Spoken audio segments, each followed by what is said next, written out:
Assalamualaikum warahmatullahi wabarakatuh. Selamat datang di channel Hypnocare Indonesia. Bersama saya Hardian, tempat belajar komunikasi melalui hipnosis dan hipnoterapi, NLP, dan segala sesuatu yang berhubungan dengan hipnosis kita akan bahas di sini. Oke, kali ini kita akan membahas tentang kata-kata hipnosis untuk anak ya, yang mudah dipahami dan diterima sehingga anak-anak menurut dengan apa yang kita sampaikan ya. Nanti saya akan ajarkan tips atau cara bicaranya yang mudah dipahami dan dilaksanakan dan dipraktekkan sehari. Jadi simak video ini sampai selesai, jangan di skip.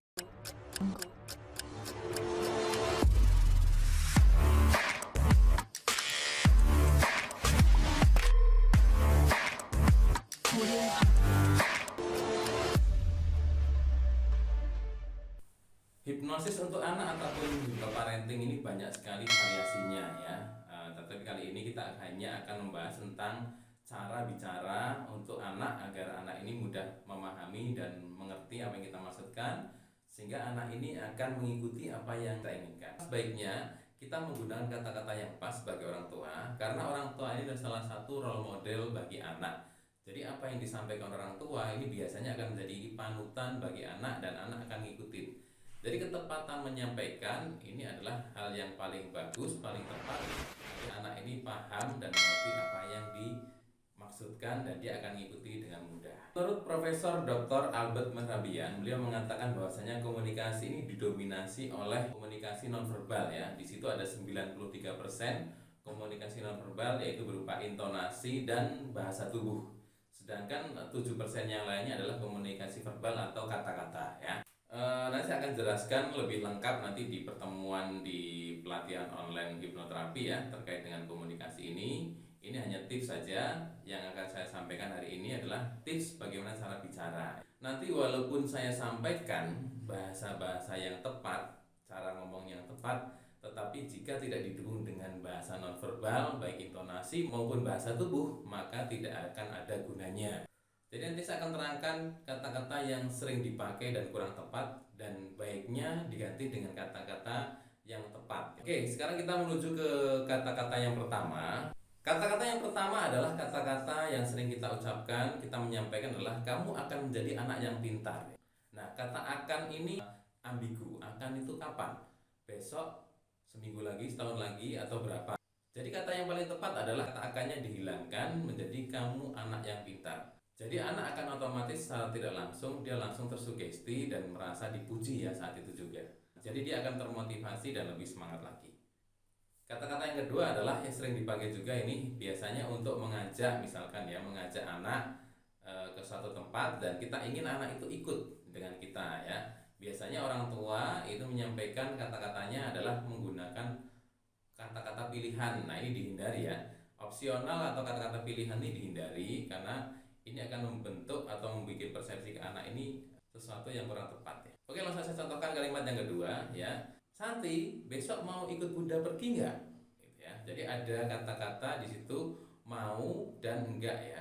Santi, besok mau ikut Mama pergi enggak? Ada kata-kata mau dan tidak. Jadi akhirnya anak kan ini opsional. Jadi seolah-olah anak ini dikasih pilihan nih mau dan tidak ya. Kalau kita pengen anak kita ikut langsung saja, Santi besok ikut Bunda pergi kan? Nah jadi langsung, jadi Santi besok ikut Bunda pergi kan? Artinya itu tidak ada pilihan untuk tidak ya. Dalam pikiran bawah sadarnya hanya ada opsi untuk ikut pergi gitu ya. Kalimat yang ketiga adalah misalkan kita menemui anak kita habis belajar ataupun harus bermain berantakan. Contohnya adalah bukunya masih ada di kasur, ada di mana ya bukunya berserakan. Kita pingin memerintahkan anak ini untuk membereskan buku. Nah, maka kata-katanya dari menggunakan kata-kata kamu belum membereskan buku.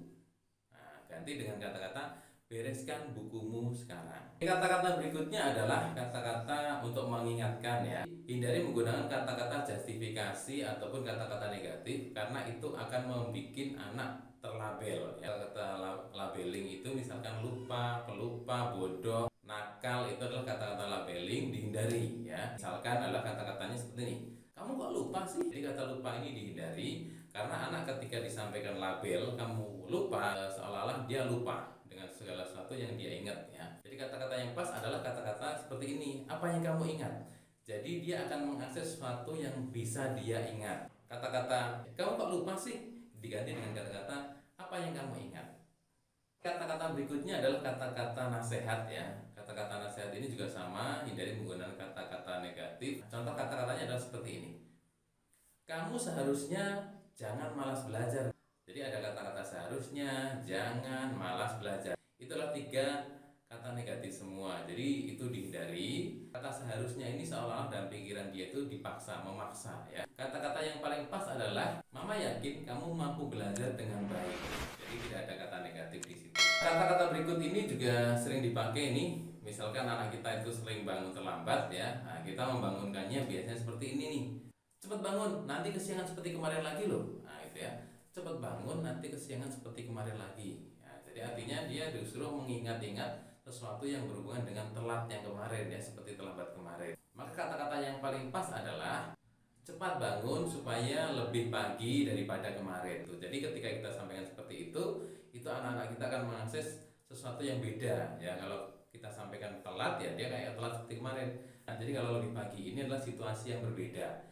Jadi anak ini akan lebih termotivasi untuk bangun lebih pagi. Kalimat yang berikutnya adalah kalimat ada hubungannya dengan kekecewaan orang tua terhadap anak ya. Sehingga anak ini bukan malah introspeksi diri, malah dia akan semakin marah dengan kita ya.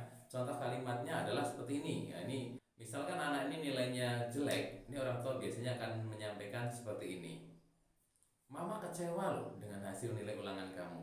Kata-kata mama kecewa itu seolah-olah membuat anak menjadi bukannya malah semakin merasa introspeksi diri, malah dia semakin jengkel atau marah terhadap mamanya ya. Ketika nilai jelek pasti semua anak ini takut ketika harus disampaikan kepada orang tua. Jadi kata-kata yang paling pas apa biar anak ini introspeksi. Mama tahu kamu kecewa dengan nilai ulangan kamu dan besok belajar lebih rajin ya. Ketika kita sampaikan seperti itu, anak akan merasa, jadi dia berpersepsi dalam pikirannya adalah mama tidak marah, perhatian dan mengerti dengan apa yang dia rasakan. Oke, silahkan pelajari kalimat sederhana ini dan silahkan dipraktekkan kepada anak Anda.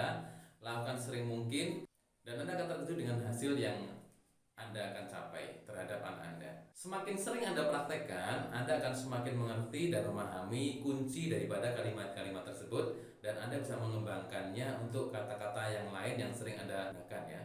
Nah, jadi ternyata belajar komunikasi ini unik dan mengasihkan ya. Ternyata banyak variasi yang selama ini yang mungkin kita masih salah dalam pengucapannya ya. Jadi tetap simak video saya berikutnya. Saya akan bagikan banyak tips tentang komunikasi terhadap anak ataupun orang di sekitar kita. Simak video kami berikutnya. Jangan lupa bagi yang baru datang silahkan like, subscribe, dan komentar. Dan bagikan video ini siapa tahu bermanfaat bagi kita semuanya. Assalamualaikum warahmatullahi wabarakatuh. Sampai jumpa lagi di video berikutnya.